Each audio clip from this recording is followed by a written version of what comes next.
you guys. Oh, that's all right.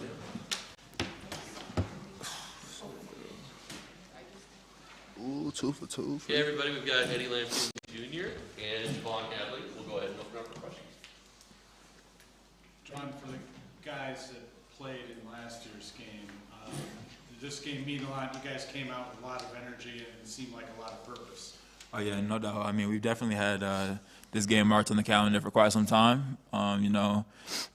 Maybe even after the loss last year, we had that one marked. So we've been counting on this one for a while. So we know that we had to come out there and punch them first before they punched us. And we know we always kept the last year's game in the back of our minds. Javon, last game, Coach said that you don't get enough credit. What do people not see about your game? Just the way I hustle. I'm a hustler.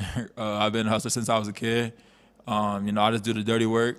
I'm always, getting rebounds, doing things that not everybody, wants to do because, it's hard. It takes effort to do a lot of the things that, people like, me, Ed do all the time. So that's something that we pride our game on. Eddie, first start here at CU tonight. What did that mean for you? For me, it really didn't matter. If I'm coming off the bench starting, I'm going to give – when I get on the court, I'm playing hard no matter what, so it don't even matter for me. Seems like the fans, through the first 2 games, really fed off your energy. How much do you kind of feed off them as well, and kind of how much have you enjoyed playing here so far? Yeah, I loved it so far. Like, for me, I love the fans, and I like my energy. I feel like got the most energy in the country, and if I bring it every day, the fans going to come, and that's what's going to turn up our team, so that's what I got to do. For either of you guys, 28 total assists tonight. Just Appreciate what does that. Number mean to you guys?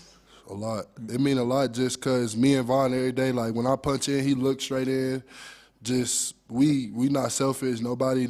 I was missing shots. I think I started like 1 for 3. They keep going, and I'm like, I'm getting mad at myself. Like I don't even want to go up, but they telling me to keep going for like my teammates every day to just be like, keep going, keep shooting every time. If you missing, that mean a lot. And team wise, like that's how you win basketball games. You can't win being selfish. What has Eddie brought to you guys so far?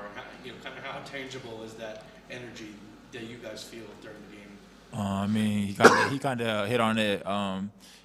Just the energy that he brings is one of a kind. You saw him dive on the floor right there for the loose ball. And, not too many people are willing to do that. And so that's something that we're grateful for, and that's something that we love having him on the team for his energy and his hustle and just his grind, because then it just lifts everybody else up. And if we're all grinding, hustling, diving on floors, we're going to be a special team. For either of you, you guys were really suffocating defensively, especially in the first half of this one. It's only been 2 games, but what do you guys think is clicking for you on that end right now? Just Coach Boyle's philosophies. To play at Colorado, you got to defend and rebound, and that's what we do, and we pride ourselves on that. And if we all take pride in defending, especially, and then boxing out and rebounding is another thing that comes with that. And it's something that Coach Boyle reiterates, every single day at practice. So we're used to that.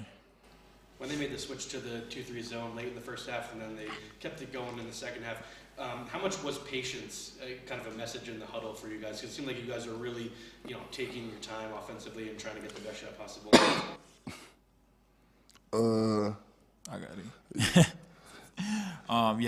it. We realized that they started going zone. Coach told us in the huddle. He said, what that means. They can't guard us man to man. So that just hearing that, it just makes you feel good about yourself a little bit. And then he talked about right after that, just patience, be calm with the ball. Something big that we talked about coming into this game was turnovers. So just being patient with the ball, even though we had some iffy turnovers in the zone.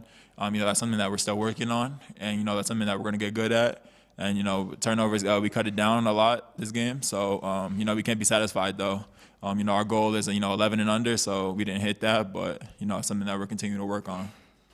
Do you all feel like you played a complete game? Nah. Yeah, no. No, in the second half especially, that's something that we got to, work on closing a little bit better. I think they shot somewhere high 40s or something in the second half. That's not what we really pride ourselves on. In the first half, we were suffocating them, locking them up defensively, and then in the second half, we kind of let up on the gas a little bit defensively, and that's something that we're continuing to work on, but we're gonna find it. Okay, anything else for the guys? Eddie, was the grill in tonight? You already know it was in. Facts. All right, guys, thank you. Appreciate y'all. Appreciate you guys.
Okay, everybody, we're here with head coach Tad Boyle. Coach, if you please start with an opening statement. We'll open up for questions. Yeah, a little bit better start tonight against Grambling than we had against Towson the other night, so I was obviously pleased with that. 28 assists is we had 22 the other night, so that's fantastic. Keep sharing the ball. We shot the ball pretty well tonight, which is nice. But I was really pleased with, and we made some strides turning the ball over. We only had 12 turnovers, which is not the number we want. We want it to be 11 or less, but we're trending in the right direction. It's one game, but did a better job there tonight. So overall, the only thing I was disappointed in tonight was our second half defense. I thought we got a little soft and kind of got into the trading baskets mode with them. But, give Grambling credit. Those kids never quit. They kept coming at us, and Moten is a heck of a guard. Really made some tough shots. Even their other guards made some tough shots. So, watch the film, but overall, pretty pleased with our performance. Eddie gets to start tonight for Cody. I mean, first, how's Cody doing, and then what did you see from Eddie tonight that you feel comfortable about putting him in there? Yeah, Cody's going to be fine. He just had a nagging injury that has been bothering him, so we didn't want to risk anything. It's a long season, so he didn't practice, on Wednesday or Thursday. So, if you can't practice, it's hard to play. Even though sometimes game day comes and they want to play, but practice to me is just as important as games, especially this time of year. But so we're being really cautious with that. But I expect him to be back next week and hopefully practicing on Sunday. With Grambling's big starting lineup, easily could have gone with Jew. Although Julian Hammond to me is the consummate sixth man. I mean, he brings so much to this team. To me, he's a sixth starter. I'd be comfortable starting Julian, any night of the week. But I think he really has embraced that six-man role, and he's really good at it. He comes in and gives us a punch off the bench. There's always been a philosophy that I've adhered to in that you don't always want to start your five best players, because you want to substitute strength, off the bench. And I think that Julian gives us that. But Eddie matching up with their bigs made sense, and I thought he had some good things. Again, he's still coming. He was off almost the whole summer. He doesn't quite have the lift. He gets knocked off balance a little bit, so he's still playing himself into shape. A lot of room for, little things for Eddie to do to improve himself. But, man, I mean, the kid's got the heart of a lion. He plays so hard. He plays with energy that, I forget what mistake he made, but, man, he dove on the floor for that loose ball and kind of got the crowd into it. Those are the kind of plays Eddie Lampkin makes and why he's so special. Coach, big win spread-wise tonight. Yeah. How important are these wins in March? Well, look, a lot of it depends on how does Grambling do in their league? How do they perform as the season goes on? How does Towson do in their league? We don't know the answer to that right now. What we've tried to do with Towson, Grambling, and Milwaukee is identify teams that are going to play at the higher end of their conference, be in the top, if it's not 2 to 3, top 4 or 5, rather than play somebody that's at the bottom of their league. And so, great question. We'll find out the answer to that, as we get closer to March. But the key is you got to win these games, take care of business, be efficient doing it. I thought we were efficient tonight, and I'm hopeful. I'm always pulling for Grambling, even after they beat us last year. They had a great year last year. I think they won 24 games.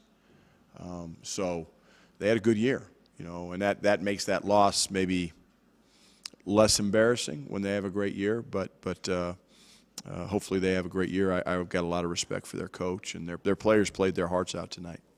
Ted, you mentioned the assists in your opening comments, and you said during the preseason this had a chance to be a high assist team. Yep. Around 50 in 2 games. You have to be pretty pleased with what you've seen on that front so far. Very much so, Pat. If we, 22 and then 28, what's that? Average of 25?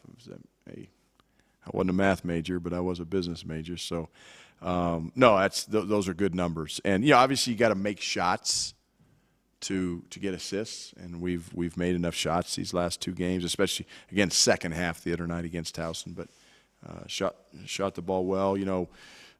We were 10 for 23 from 3. Yeah, I talked about we talked about last year we had shooting woes, but some of our guys have gotten better. Tristan DeSilva's jump shot. Every time he takes it, I expect it to go in. Luke's been making some. Javon Hadley's gotten better. KJ didn't shoot it well from behind the arc tonight, but he's shooting it better. Julian was great, 4 for 7. So we got guys that can make shots. And so that's why if we just move the ball and make plays for each other, we got a chance to be hard to guard. Coach Javon was just sitting here. He said that you guys have had this game circled after last year's loss. What was the message kind of coming into tonight? Yeah, maybe they did. To me, this was I'm not a revengeful kind of guy. Again, last year was last year. Grambling's team last year was totally different than Grambling's team this year. Our team last year is totally different than this team this year. So I'm not a revenge kind of guy. Now, we did know that if you're not ready to play against these dudes, they're gonna beat you. So I think it was more of a, from my standpoint, just your antennas better be up. You better be ready to play. Now, Tristan, Javon, Julian, KJ, all those guys that were a part of that game last year, maybe they felt they had it circled, which is fine by me, but I didn't. And he's been a pretty big fan of Javon since he stepped on campus here. 17-8 tonight. He had 9 free throw attempts. I mean, is this tonight's game kind of the epitome of how good he can be for you guys? No doubt. I mean, Javon Hadley is he's a special player. He really, really is. I mean, he does so many things for us. He rebounds. He can push it on the break. You know, he's passing the ball better. He's driving the ball better. He's shooting the ball better. He's finishing better. He's not just a one-dimensional guy. His game is expanded from last year to this year, and he plays so darn hard. You know, that's what I love about him. He's always around the ball. He just comes up with big plays. He's a great defender. I mean, he did a great job on number 11 tonight. He contests every shot. There's not one thing I can say about Javon Hadley that I'm disappointed in. I mean, I love everything about his game and the way he's playing, and hopefully our young guys can see that and incorporate that into their game because he's special.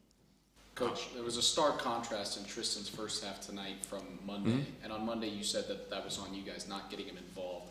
Was that something that was kind of in the back of your mind and the back of your guards' minds as he was? I hope so. I talked to Julian and KJ about it. You know, I talked to Tristan about it. I want him to be aggressive. Doesn't mean he has to shoot it all the time, but he's, you know, he can be a playmaker for us as well. Because again, teams are going to start, you know, scouting him and game planning to take him out of the game. But the thing that makes it so hard to take Tristan out of the game is he's so darn versatile. He can shoot the three. He can put it on the floor.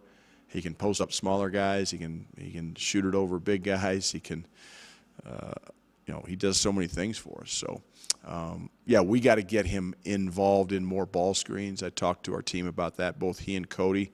But Tristan especially, because Tristan can be effective setting ball screens, but also receiving ball screens. We need to get Cody more involved in receiving ball screens because he's so tall. Tristan and Cody are so tall they can see over the defense and make plays. Not that KJ can't, not that Julian can't, but those guys have the size that KJ and Ju don't have. And then KJ and Ju are the ones filling up behind the ball screens, and they're open for jumpers. They're open for attacking closeouts. So that's the thing that I think makes this team so exciting to coach as this season goes on is our versatility. What have you seen just growth-wise from R.J. Smith? I think he got over 20 minutes tonight. Yeah, no, I mean, R.J. got over 20, obviously, because Cody didn't play. You know, I was thinking of going into the game. You know, Cody played 30 the other night, so that's 30 minutes that are freed up when he doesn't play. So R.J. is going to, you know, I thought defensively he does some good things. He rebounds the ball. He shoots the ball. He made all 3 of his free throws tonight, which I think is huge. So, yeah, R.J. is just going to keep getting better and better and better. But I've got, and I know our staff has a lot of confidence in him, and I think his teammates do. And, you know, RJ is going to be important to this team as this season unfolds. And his growth as a freshman is going to be key for us. You mentioned Julian as like that kind of perfect sixth man role. I mean, Yep. his shooting seems like it's taken a leap every season. Yep. Here, I mean, how valuable off the bench is a knockdown shooter, like just a catch and shoot guy that immediately quick release to? So valuable. So that's what we need. Well, we need, for this team to be as good as we can be, we need Luke O'Brien to make open jump shots, and we need Julian Hammond to make open jump shots. Those are the 2 things those guys, you know, or the one thing both those guys can do to help this team, and they've been doing that so far. And they've got a lot of confidence.